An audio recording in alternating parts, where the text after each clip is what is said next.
Hello everyone, today I'm going to be watching The Witcher 3 Wild Hunt, game of the decade trademarked. Oh my god, is that supposed to be a stupid reading?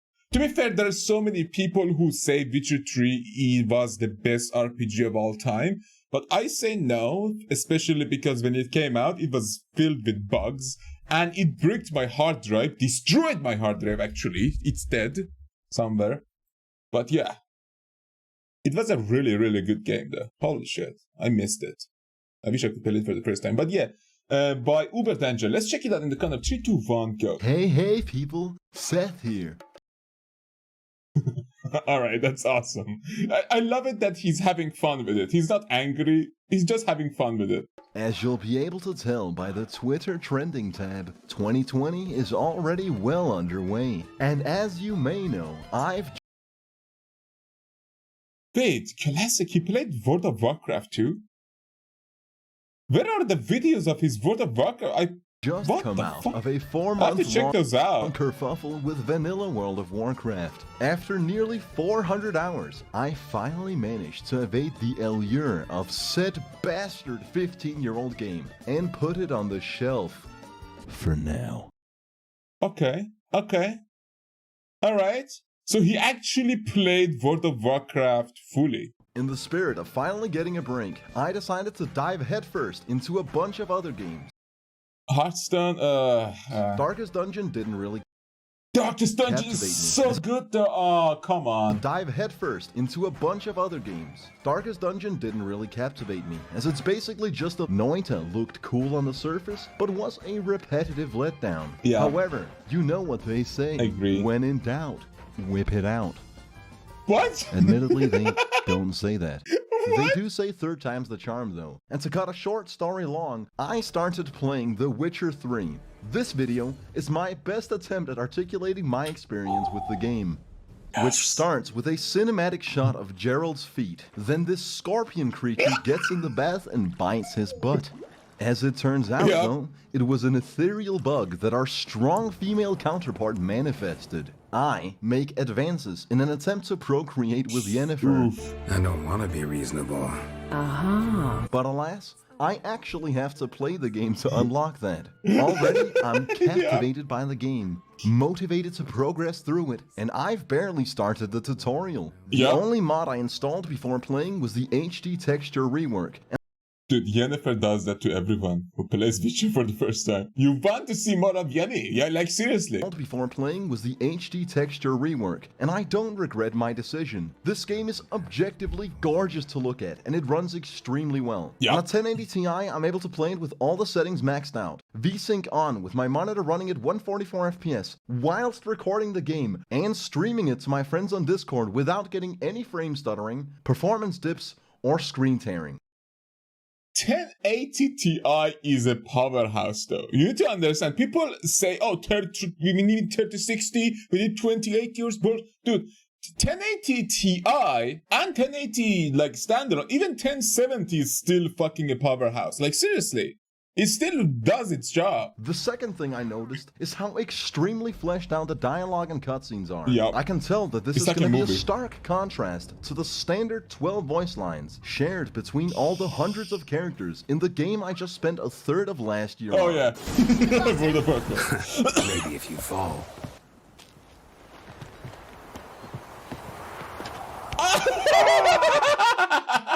Joke's on you, idiot.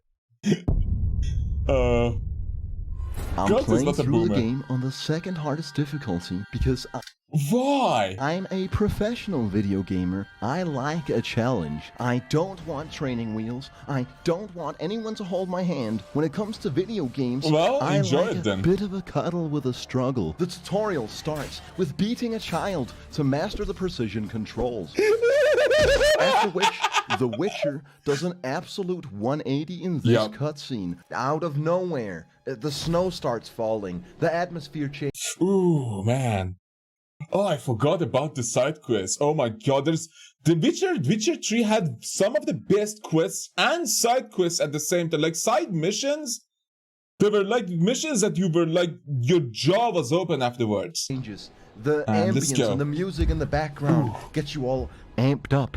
You're listening to my voice right now. You're drinking bulletproof coffee. I know I'm a good public speaker. What's this ghost death ship with these death knights? These bad guys, the antagonists, actually end up stabbing Siri with a sword. That's how you can tell they're the evil guys. Yeah.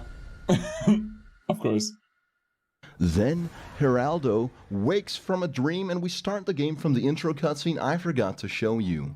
In my first fight, I survived within an inch of my life, fighting these ravenous Holy hounds. shit! And now was when I realized that mashing attack won't be a viable long-term strategy. Yeah. Alright, I'm gonna go there. Rolling. No one Sorry forced for the me mic to, hit. no one said, you have to go and do it, but I just went and did it anyways. I'm gonna point this out to you. The main theme of The Witcher 3 is riddled with Mongolian throat singing, and I fucking love it.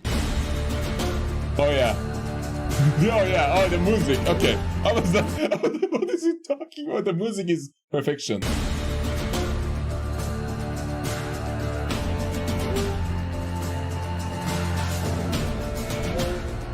One thing that may bother those in particular who suffer from obsessive-compulsive disorder is that I'm choosing to play with the game's patented NVIDIA Hairworks on, which for whatever reason has Geralt's hair simulating a mild storm in every cutscene. One thing that may bother die-hard fans of the franchise is my stern critique of the game. This was crowned Game of the Decade, yet less than 5 hours into my save, I ran into a critical bug that crashed my game every time I equipped an item. I actually had to sacrifice windowed Borderless to keep playing. I'm not saying the game is bad, but to call every inch of dialogue immersive is a vast stretch of the imagination. No, yeah, no, it's not. It's actually not immersive at all. After you played it for like 200 hours, and you're trying to get the set and get ready for the DLC, you don't want to hear piss stain ever again, like over and over again every time you go near that fucking village. What was it, like city, not a city, like a village that had the barrel, and they just keep insulting you over and over again. I'm like, try randomize the dialogue a bit, Jesus Christ. But yeah, and the game was extremely buggy too. Nordling. Nordling. Yep. Nordling. God's preserved. Yeah.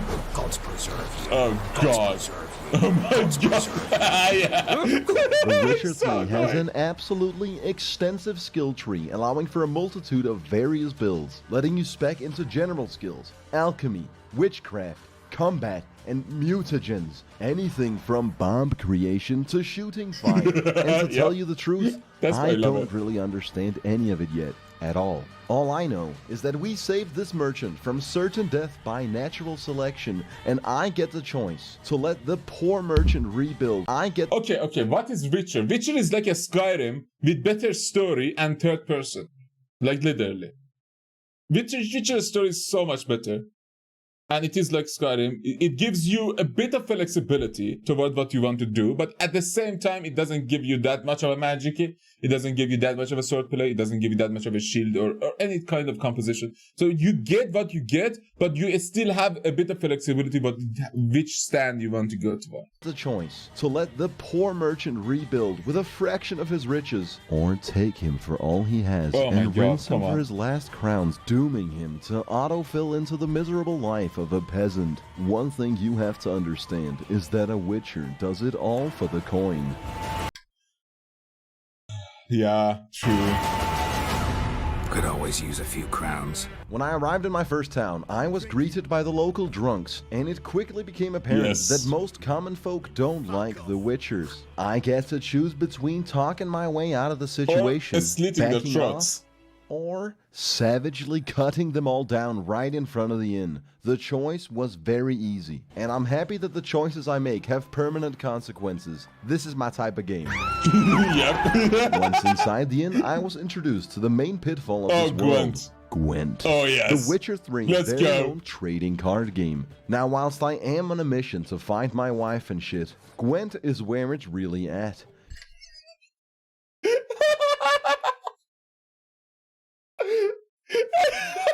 That's so true. Sometimes you just want to play Gwent. Sometimes you just fuck the game, fuck everything else.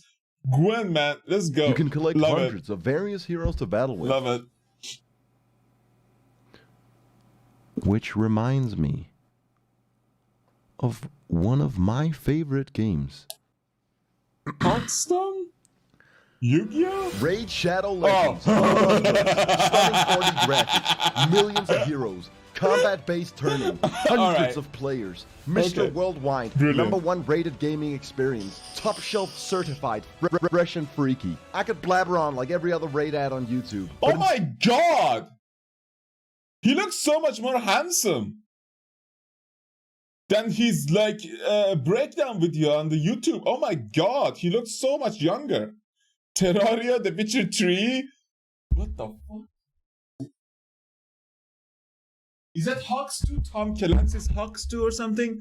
SSX Tricks the end. Alright. Instead, I did something What? Why does this have a render here? groundbreaking. I actually played the game because I would rather give Raid 3 times as much advertisement time as they paid for than deliver a handful of buzzwords with no real coherence, actively contributing to the ongoing entropy of society. Here's what happened. I loaded up my favorite turn-based RP gacha game.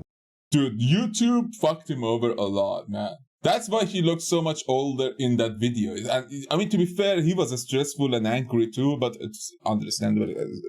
Specifically because YouTube's been keep fucking creators left and right. Where I'd previously taken advantage of the new players program where, if I remember correctly, you can actually use my special link to get 100,000 silver, 2 clan boss keys, 10 mystery shards, and the executioner. That Let me still introduce works, you to though. the I game. really doubt it. Our leader is Horden, the most overpowered hero of all time. A true Extra legend. turn? What the fuck is Exemplar, extra my turn? other epic hero. A high elf with thick thighs that take lives. They're not thick at who all. for whatever reason has a move that nearly one-shots everything in one hit. And War Priest, our support tank who can heal, Ooh. buff, and function as a meat shield. If you can't tell, I've structured my entire crusade around Horden. I've naturally equipped these savages with the finest gear, from full sets of armor to faction-specific artifacts. Having How much that costs though? Like for the free-to-play? unlock the sparring pit, I get to level my heroes without lifting a finger. And having discovered the double speed and auto buttons, I can even play the game whilst making coffee. So No, basically, your cookie eyes clicker. aren't deceiving you. Raid absolutely runs cross-platform. And not just can you play it on your computer for free, Amazon Prime is also free. If your parents paid for it, which means extra stuff for you. If you sign up before February 9th come and log in with Amazon Prime, you can claim 3 epic skill tomes and 40 potions. Amazon Prime, to be honest, Amazon Prime did a very legit good job by introducing Twitch Prime and of course so many other rewards you get in. Like you get rewards for Genshin Impact by Amazon Prime. Like so kids can have so many different gaming experiences and pay to win experiences we can actually paying it. That's brilliant. Future drops run through April, and you really don't want to miss out on this bangin' gamer loot. To claim your bangin' gamer loot, just install the game from my special link and follow the instructions. And then I decided to go back to working on this video. A warm salutations to Raid for their incredibly generous monetary contribution to the crusade. There's so much stuff in this game that I couldn't even show it all in these 2 minutes. They would almost have to hire me again. Once again, Smart. a bit louder for the people in the back. If you use my link to download Raid, you get more stuff. It's literally infinite value. After the Gwent incident, I had 2 schnapsies with this fellow who has a lead to where I can find Yennefer. 2 schnapsies. I went to the garrison yet kept accidentally pulling out my swords because I'm not accustomed to the controls. The guards are very dissatisfied with my behavior everywhere I go. These 2 fellows had strict orders not to let anyone in, but then I said, I'm a witcher, and they let me in. I spoke to the garrison commander, who aptly pointed out that I was indeed not a dwarf. He is a dwarf. You are too tall to be him. Very perceptive of you. After asserting that I wasn't a manlet, he alluded that he has vital information about my lost love, and he'll tell me everything he knows on the premise that I slay the griffin. Such is the life of a witcher, always being taken advantage of for our only marketable skill. Wouldn't it be much easier if Geralt could just use Jedi mind control? Oh wait, He can, just not whenever dialogue is furthering the main plot line. Ooh, that Got is it. so true. So we seek out a hunter, kill some wild dogs, after which he leads us to the wildlife. That's a plot hole, or if you want to look at it as an RPG element, it is a skill check. Like that guard probably has, it's a fucking plot hole. Got it. So we seek out a hunter, kill some wild dogs, after which he leads us to the wild griffin's dead mate. We learn crucial information, such as the fact that it's a 12-year-old and that the beak's tip is worn. This is The Witcher at its finest, where you have to search far and wide to find tiny, meaningless clues that give us the slightest direction as to how to even play the game. Our trail then leads us to a herbalist who has a young girl on the brink of death due to a mild case of internal cranial bleeding and severe blunt trauma to the head. We get the choice between letting her die peacefully in a pleasant dream brought forth by the herbs, or I could pour some swallow down her throat. Swallow being a Witcher potion. This could stop the cranial bleeding, but this could also have the unintended consequence of leaving her tormented in agony for a long, excruciating end to her life. The whole village will hear her screams. After realizing I only had 3... Yeah. Would you take that bet? To be fair, you're unconscious, you can't. But would you want your parents take that bet? To have either death, a peaceful death, or an extremely painful living that might lead to death quite literally afterwards. 3 swallow potions. I decided not to give the young girl any swallow. May she rest in peace. We set out the lore for the first decent boss fight in the game. Jesus Christ. The first time, I died because I didn't memorize the griffin's attack pattern. The second time I died, it was because I failed to memorize the griffin's attack pattern. And on my third try, I killed the griffin because I took heed of its attack pattern. I then went to draw on a place of power. They're these shrines that give you an extra ability point. It's cool that you're actually rewarded for exploring the world. Unfortunately, a wraith came to leech my soul, but Roach, albeit he a horse, is the goat and can somehow kill mobs by running into them. What? Very impressive. Although I'm very tempted to put every point I get into bomb creation, I think I'm gonna go for a bit of a more standard build. Seriously, you need bombs. If you're playing hardest difficulty, you need bombs for so many different things that they get in the game that just not even funny, man. They scale off so many shit. Until I have a good grasp on the game, we return to the garrison commander, who's in the midst of sentencing a humble farmer to 15 lashes with a knout. We have every chance to intervene, but that would be heretical. Fair is fair, and if I were to deliver someone defective goods, I would be insulted were they not to give me at least 15 lashes. As I hear the farmer's tormented screams in the background, I feel a sense of accomplishment. The Witcher 3 truly rewards you for making the right decisions. With the newly acquired information, we head to Vizima, where we meet the nicest old lady bartending the inn. Right as I feel a sense of intrigue and childlike play, another woman slams the old lady's head into the table a handful of times. As we try to intervene the senseless violence. Like, can you wait any longer, guys? My skull is in 2 pieces. The soldiers in the tavern accuse us of noncery. They say witches steal young'uns. I immediately proceeded to burn them alive. Not because of their accusations. I mean, technically, the Witchers absolutely steal children and induct them into obscure schools of magic to eventually subject them to gruesome mutations, leading them into a life of suffering where they'll likely meet their end in the jaws of the demon. No, the reason I scorched and gutted them was because I fucking wanted to. Be gone, and don't ever come back. We may be banned from this establishment, but knowing that you've done a good deed is all a Witcher needs. A wise man once said, "Be the change you wish to see in the world." That man's name? Adolf Hitler. And in a stroke of convenient luck, just as we were exiled from the drinking grounds... Oh my god, wait, what the fuck did he just say about old Dolphy? And in a stroke of... Be the change you wish to see in the world. That man's name? Adolf Hitler. And in a stroke of... Did he now? Did he though? Did he say... Convenient luck, man. Just as we were exiled from the drinking grounds, Yennefer somehow finds us, accompanied by Nilfgaardian filth. We demand an explanation, and Jennifer simply tells us that we're traveling to Vizima and that she does not have to explain herself. Because women are always right, we don't get any dialogue options. On our trek to Vizima, we get ambushed by the Wild Hunt. Like that. Assertive, insistent, The Wild Hunt. forward, strong-willed Witcher GF does the only logical thing and sacrifices the Nilfgaardian scum for the greater good. Once we arrive in Vizima, we're greeted by this very flamboyant, rather annoying person that has a very thick Dutch accent. The gentleman will refer to His Imperial Majesty by his full title or not at all. He proceeds to groom us for our encounter with Emperor Emir.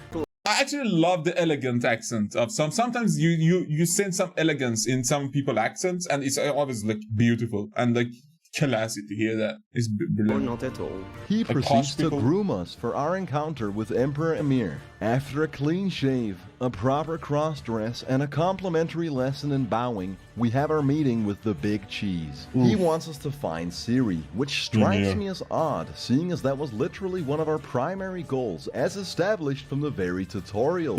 But a Witcher doesn't ask any questions. He merely assesses the depth of his employer's pockets and gets the job done. Our journey leads us to the Inn of the Crossroads, where yet again some frail human wishes to engage in hand-to-hand combat with a literal magic-wielding, demon-slaying demigod. As to not consistently make the same choice throughout my entire playthrough, we agree to disagree, take a shot together, and move on like adults. It was at this point that I underwent a massive lapse in judgment. You see, as per recommendation of my friends that have played the game and various YouTube guide videos, I was under the false impression that doing the side quests is a great idea, both to level up, experience more of the game, and gear more appropriately for the main story. I decided to try my first side quest. I wasn't aware that Wild at Heart is an unbeatable terror hell death quest that's misleadingly recommended for level 4 players. Had I done but a quick Google search, I would have found a plethora of people complaining about this magnum opus of sadistic game design.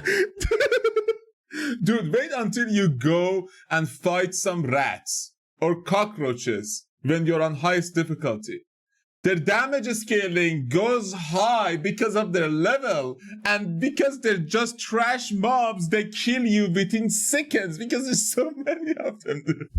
This game is just so fucking crazy when it comes to like some small detail, especially the highest difficulties. The bugs become so much more annoying. It starts off like any other quest. We talk to a hunter named Nielen. We're tasked with finding a woman named Hannah who's gone missing. We follow her trail into the woods with our Witcher senses and decimate a pack of wolves by masterfully mashing light attack. After which, we meet a woman who informs us that Hannah surely already succumbed. I tell her I still want to risk my life to find Hannah just in case I can save her. After which, she calls me a heartless beast. Dialogue in The Witcher 3 is incredible.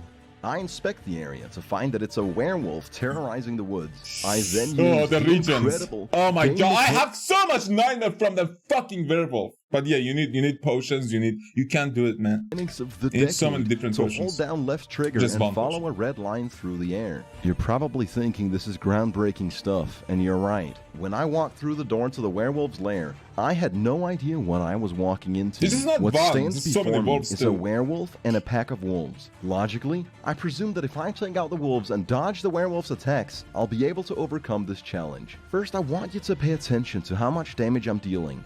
I also want you to understand that I repeated this process over and over again for a fucking hour until I finally caved in and used the power of the internet. But what I found was rather depressing. I'd spent an hour of my life on the easy part of the fight. Once the werewolf goes below 30% HP, it will simply regenerate all its health much faster than I could. It just full heals, man. It's just impossible. Possibly damage it.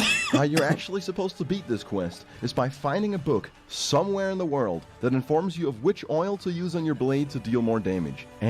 And to stop the regeneration. As it turns out, recommending this quest to level 4 players is downright criminal. Had I used the oil and perfectly dodged every attack, it would still be literally impossible for me to win without leveling up my Axie sign and stun-locking the werewolf perfectly, as for him to not regenerate all of his health. After using cursed voodoo magic to...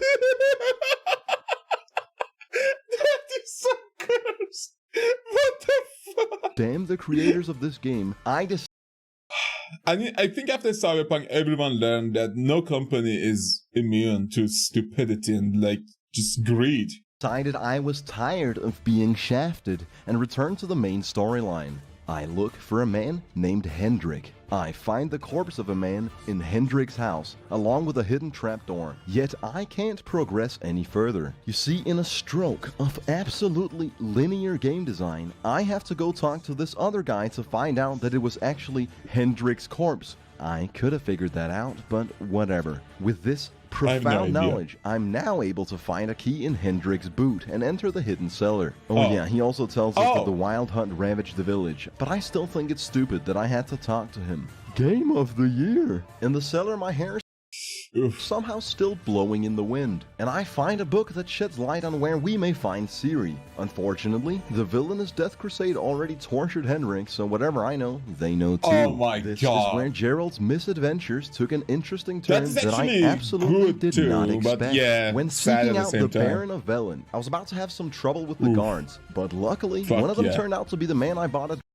This is one of the best side quests in every game I ever played, man. This is so good. Drink for. After vouching for my manners, I'm allowed to enter the Baron's encampment. This man is presented to us as a kind, joyous lord with a belly full of beer and a heart full of love. He takes us in and tells us that Ciri came here for refuge. Instead of just showing us a flashback through a cutscene, we actually get to play through what happened to Ciri. I fuck with that. Playing as Ciri is sorta like Geralt, except instead of a measly roll, she has a spammable phase dash. This is the most overpowered shit in the game and makes combat a lot more, shall we say, digestible.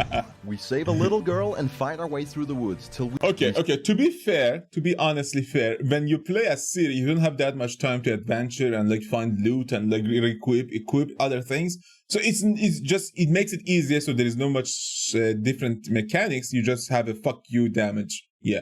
Just a dash. Save a little girl and fight our way through the woods till we eventually enter a cave. Inside the cave, we're met with the King of Wolves, and I'll admit I nearly sharted myself. I just spent a fucking eternity just to get decimated by a regular Oh, now this is not the same one. I have to fight their king. My concern was rather misplaced though, as Ciri is fucking insane. I defeated the Wolf King with absolutely no effort, and after completing the flashback, I continue talking to the Baron. He won't tell me more about Ciri because his wife and daughter are missing.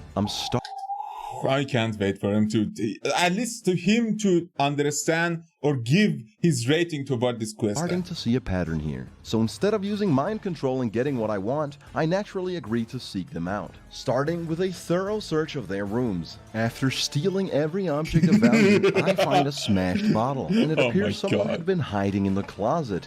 Very suspicious. I then follow the scent of his daughter to find a folk talisman which I bring to the man, who tells me that my next clue is likely to be a deranged old man who has a rather alarming relationship with his goat. Rumour has it he killed his own father with an axe as a lad, then went batty.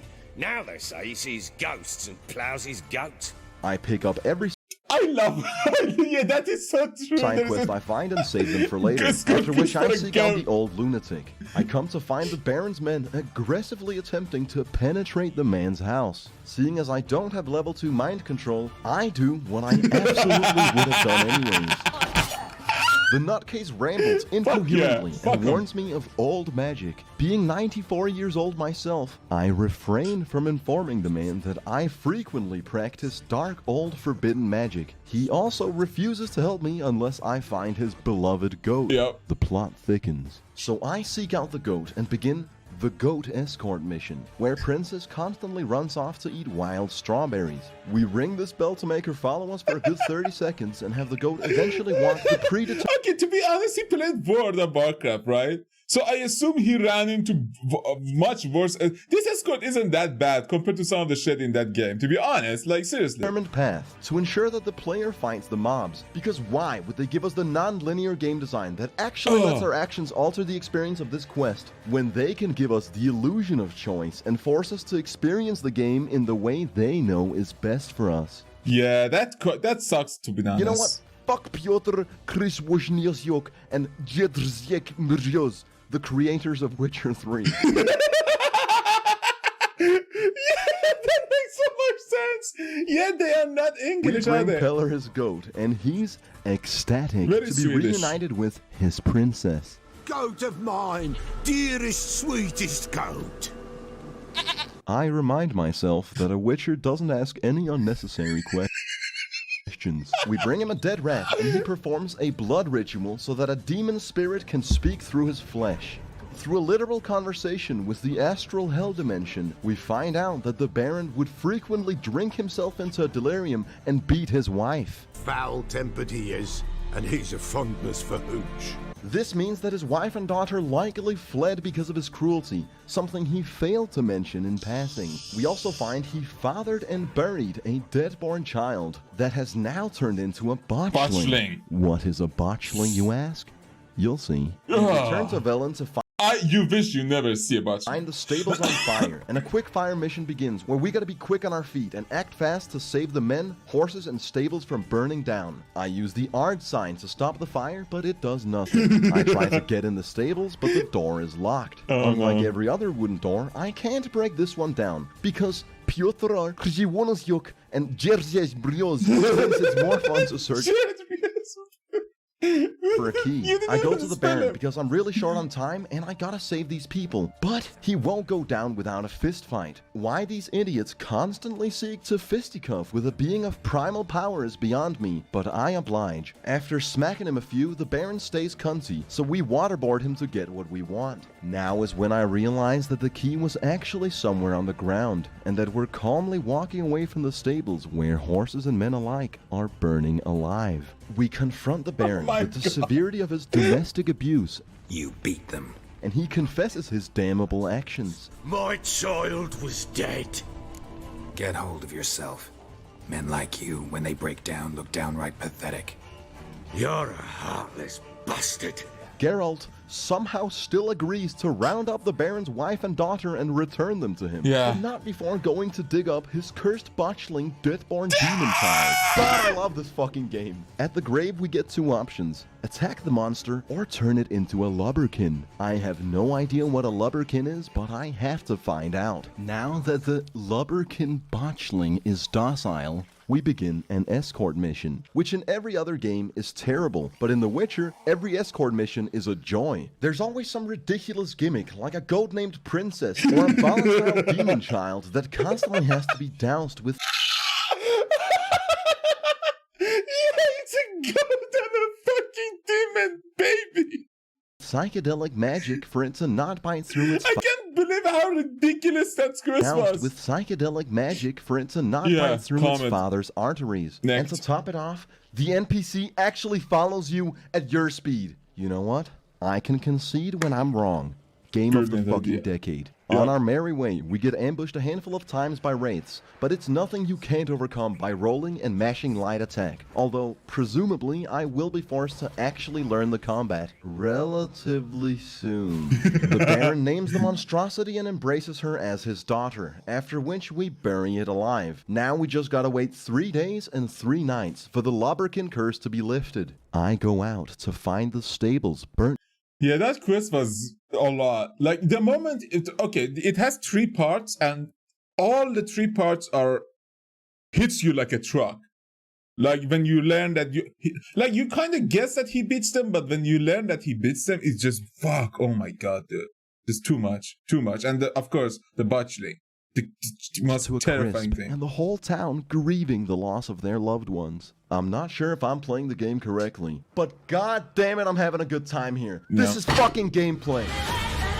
Oh my god, fuck yeah, let's go, man. Let's go. Wild Hunt was a fucking game to play. Man, I wish they made, oh man. They suck. They ruined everything. It's Cyberpunk. They suck. Man, where is the part 2? It's feature. Uberdanger. Wild Hunt. There is none. Oh, that was the last one. Oh my god. Okay, well, I mean, to be fair, that was a good review, and he kind of managed to cover basically the best parts of the game. To be fair, there's so many amazing end game quests and mid game quests that I think he probably played and enjoyed. But yeah, playing Witcher 3 on the hardest difficulty is not a good idea because it's quite buggy. Sometimes it can be quite buggy, and the game is not balanced. Like as I said, HP scaling fucks you up and kills you over and over again with pest mobs. Like seriously, those like rats and cockroaches aren't supposed to be able to kill you. Like that's the point. But in Witcher, the scale basically makes it that they can, and it's just so dumb.